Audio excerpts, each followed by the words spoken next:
Hansel aalis na sa bahay at si Biancy lamang ang titira. At ano ito, may nagsumbong. Masama daw ang ugali ng pamilya Batalero.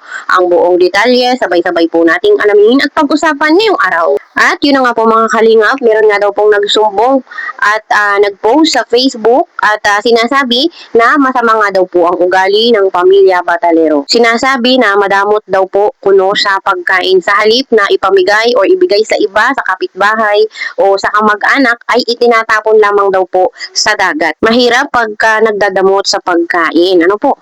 Alam na alam po natin yan. Pagka po madamot ka sa pagkain ay lalayo ang grasya.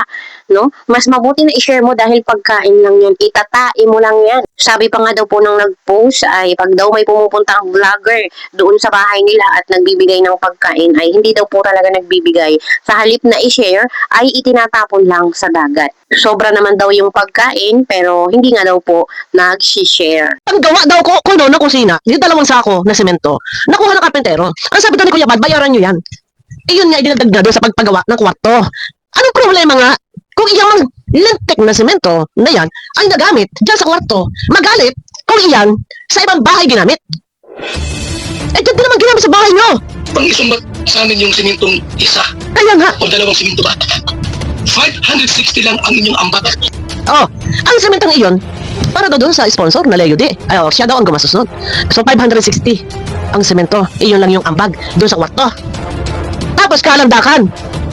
Ang pinakamantot nito, guys, pinalalabas na yung ginawa raw na kwarto ang nagpagawa ay sponsor ko no, na si Leo D. Samantalang binig kasi Kuya Bal, ang lahat ng mga pangalan ng mga nagbigay ng mga sponsor.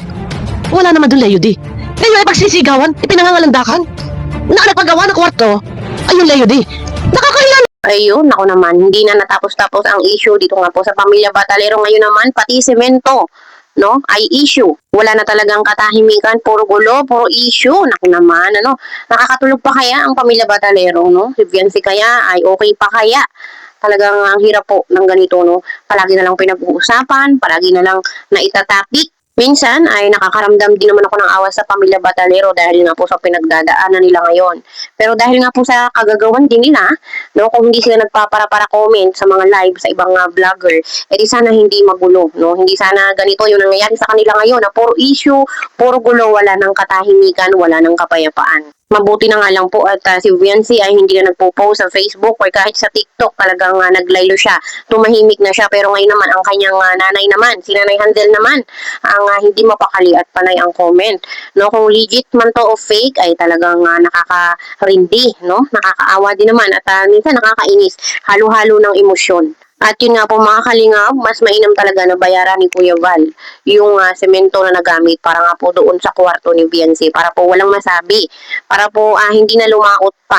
Kung ito lang po ang pinuputok din naman ng botse ni Nanay Hansel ay mas mainam talagang bayaran na lang para matapos na ang usapan at walang sumbatan na maganap. Kahirap po ng ganito, pati semento nadadamay. Pero yun nga po mga kalingap, sabi nga po ni Kuya Val, kung meron nga pong aalis sa bahay ay si Nanay Hansel ito. Si Biancy ay mananatili doon sa bahay dahil itong bahay na ito ay ipinagawa talaga para kay Biancy. No? Si Nanay Hansel aalis, si Biancy mag-i-stay sa bahay. Pero ang tanong, papayag po ba si Biancy? Siyempre, nanay niya yun, no? Hindi naman po papayag yun na alis yung kanyang nanay. Malamang sasama ito. Ano? Kung nasaan ang inahin, siyempre, nandun ang anak. Eh, samantalang may pera. Dahil pinadala kay Kuya Bal yung ibang mga sponsor. Marami sila, Tintay TV nandyan. Ano nga isipin ng mga sponsor? Kung yan ay pamamukha nila sa tao, na ang nagpagawa ng kwarto ay yung sponsor nila. Yung si Leo. Di ba nakakahiya? Si Kuya Bal doon ang masisira. Dahil sinasabi na ang nagpagawa ng kwarto, ayon doon sa comment, na nagngangalang Hansel, ang nagpagawa daw ng kwarto ay ang Leo D. Ay nakakahiya sa mga nagbigay kay Kuya Bal para ipagawa yung kwarto at bubong. Ano na lang ang iisipin ng mga tao na hindi para si Kuya Bal ang nagpagawa na saan yung pinadala kay Kuya Bal. Di ba ganun yun? Kaya nilinaw ni Kuya Bal dito. Pabira, dalawa sa ako simento lang pala nakuha ay kalandakan na.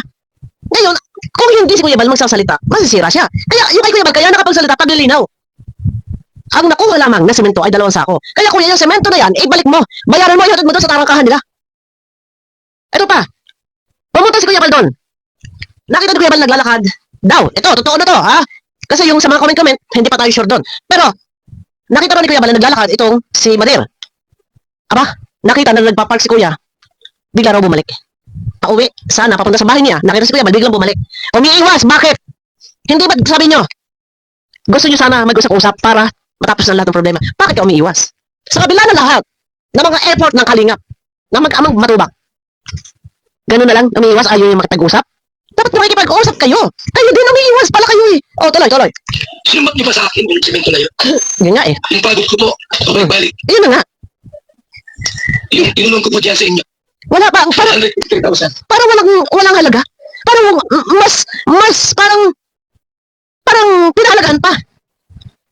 Yung dalawang sakong bili ng sponsor na nagamit ng karpentero diyan sa paggawa ng kwarto.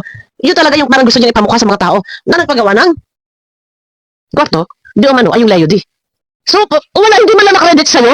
Yung effort mo, yung pagod mo, ito yung mahirap dito eh. Ikaw na yung nagpauli-uli, ikaw na yung nagpaparakyat dyan. Sa lintik na bubong na yan, natkadarik-darik, kahit tirik ang araw, walang halaga.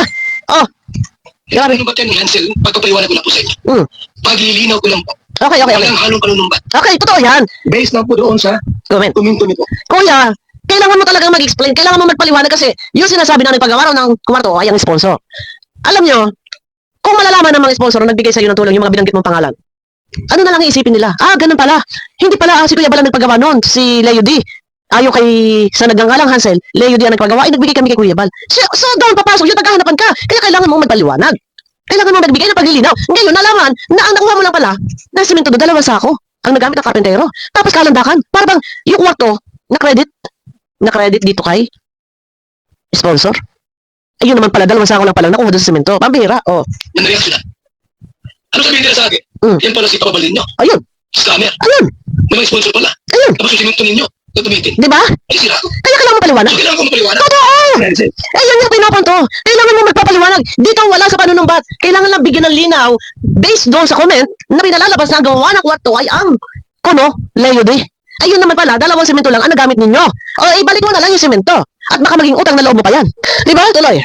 Para malinis pa kami. Yes! Yan yun. Para malinis pangalan mo.